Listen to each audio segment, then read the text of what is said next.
What's going on, guys? Today we are looking at Inform Aki. Hope I'm saying that right in general. But looking at his price straight off the bat, looking at around about 21k on the Xbox and the same on the PlayStation.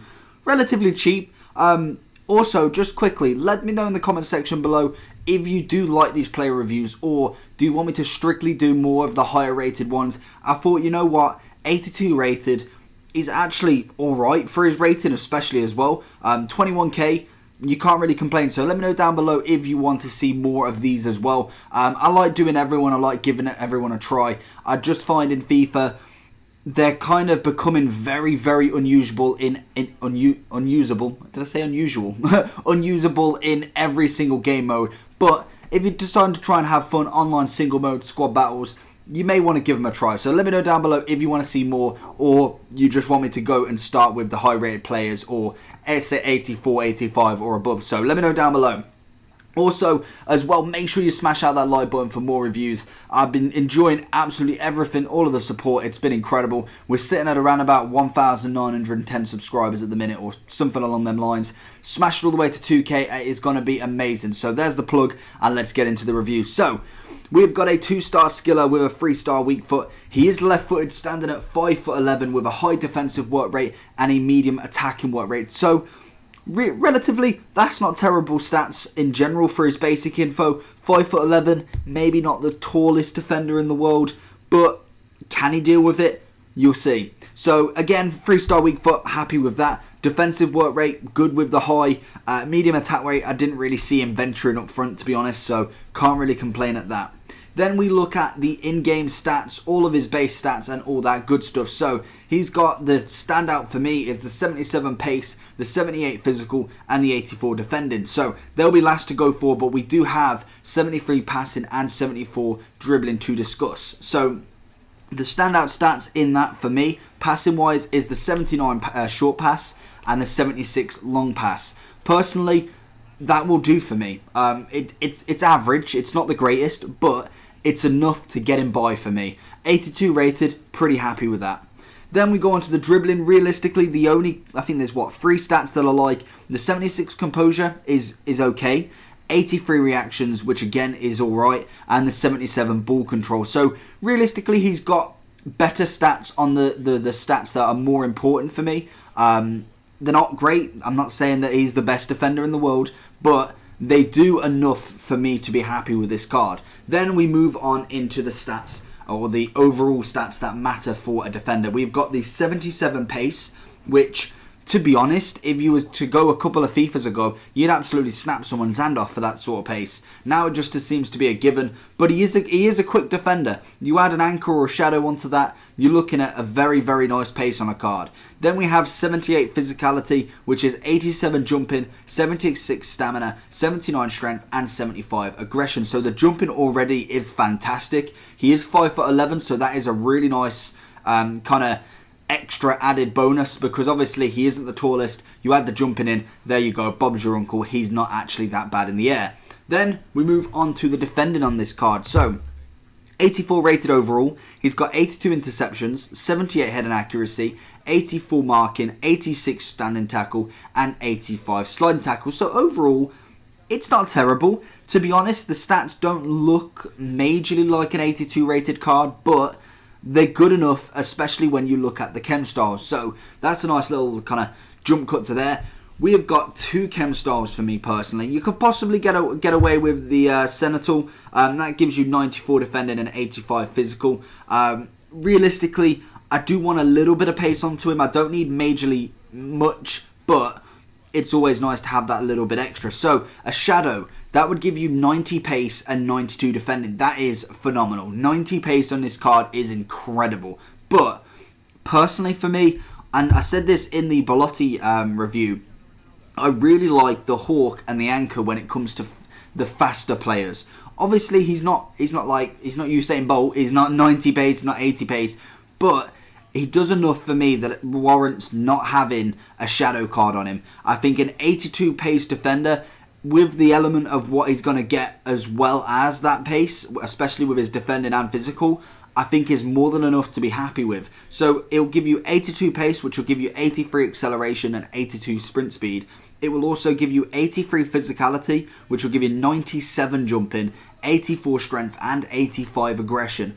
And then for his defending stats, it will go up to a whopping 93. It will give you 87 interceptions, 88 heading accuracy, 94 marking, 96 standing tackle, and 95 sliding tackle. That is a phenomenal increase, and I think that is definitely my winner there. If you go for the Shadow, it only gives you 92 defending. You will get 99 sliding tackle from that, but personally for me, the Anchor is where it's at. He adds a huge amount to his defensive ability, and I think it definitely warrants this card, then possibly jumping up to, say, an 84 rated version, or 85 even, with that sort of increase. So that's something that I really enjoy with these chem styles, is the kind of different ability that each bring to you. Obviously the Shadow was always the most favoured, the Hunter was always the most favoured, but now they seem to be able to step people away from that and then really try and use different chem styles, to be honest. And I really enjoy this Anchor on this card, so definitely that would be my choice in card. Let me know down below what you think. What chem style would you use? Would you go out and out pace and use the Shadow, or would you kind of conserve it a little bit and get with a 93 defending as well as the physical, and maybe take a little bit of a loss on the pace? So now we've got that out of the way, make sure you like this video and subscribe again. Let's get into the proper in-depth review on him. So realistically, this player isn't going to make FUT champs. We know this very much so. 21k, very, very budget informed. There's probably a few others that you can get for that price, but if you want to make an informed budget team, you want to make possibly even a Dutch team, he's not that bad.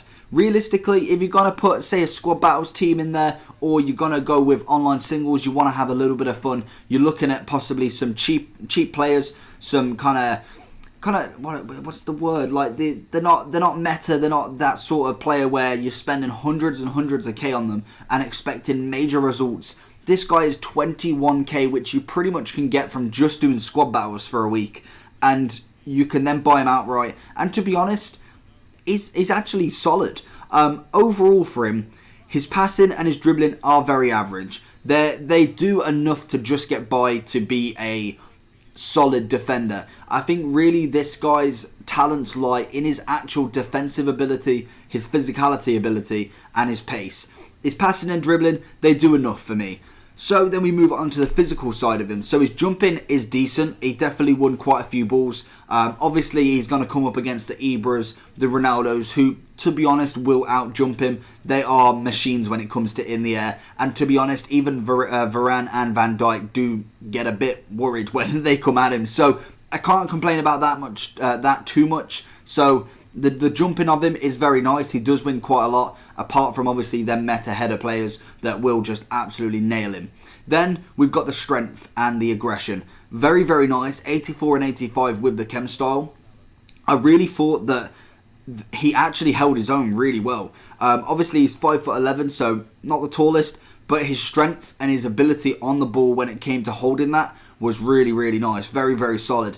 Stamina wise, didn't really see too much of an issue. I thought, do you know what? You don't really need a hell of a lot for a centre-back. Maybe when it gets to the 120, say 105th, he may be seeing quite a lot of negative on him, but who doesn't really? There's a lot of players out there that can't go that long, so I can't really blame him for that. But overall, 90 minutes, I can't really complain. Then we go on to the pace. 40 was absolutely brilliant with the pace on him. Seemed a bit quicker than what he actually says on the card. Obviously, with my Anchor chem style, it goes to an 82, so that's actually decent.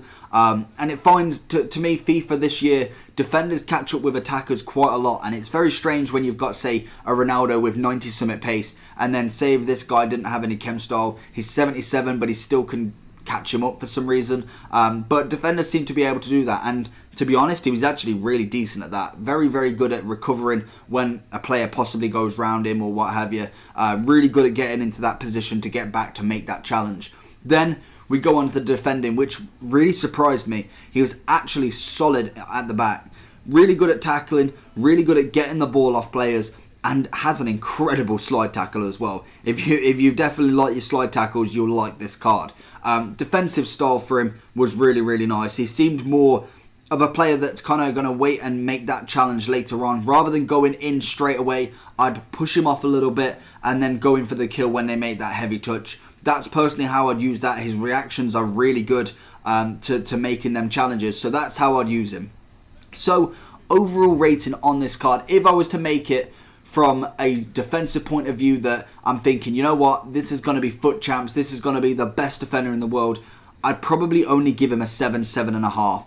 Just because, obviously, he is an 82. He's not 99, but for his rating, I'd probably give him at least an 8.5 for an 82 rated card. He was good for that rating, very, very good for price, and is an enjoyable card, to be honest. I like using these informs just because they're a little bit more enjoyable than going for the absolute metas that you're expecting results from. You kind of just want to play with these cards, and sometimes that's a little bit better. Takes the competitiveness out of the game a little bit, and that is kind of what I enjoy in FIFA as well. It takes you back a few days, a few years in fact, that FIFA isn't all about absolutely destroying week in, week out, 30, 40 games. You kind of like to just play with a team. You like to change your team up, like to spread out the different plays and go with it and rock with loads of different players. That was personally my favourite part of FIFA, and bringing these cards back is what I really like to do. So let me know down below if you did enjoy this video and the review. Also, let me know if you've tried them out. Have you got them in your red picks, or have you just going to use them in an SBC, which I can imagine a lot of people do, but definitely try them out first. Give him that anchor and have a go. Let's see what he says. So make sure you comment down below if you did enjoy this, and do you want to see more lower rated, or are you just focused on the higher rated players? Let me know. Make sure you subscribe for more content. FUT Birthday and Team of the Season will be coming up, as well as some other promos that they decide to throw out between then. I believe Footies is another one. So keep subscribed. We're going to be doing them all. So make sure you enjoyed this video. Make sure you enjoyed it. Yeah, make sure you enjoyed this video, and I'll see you all again next time. Peace.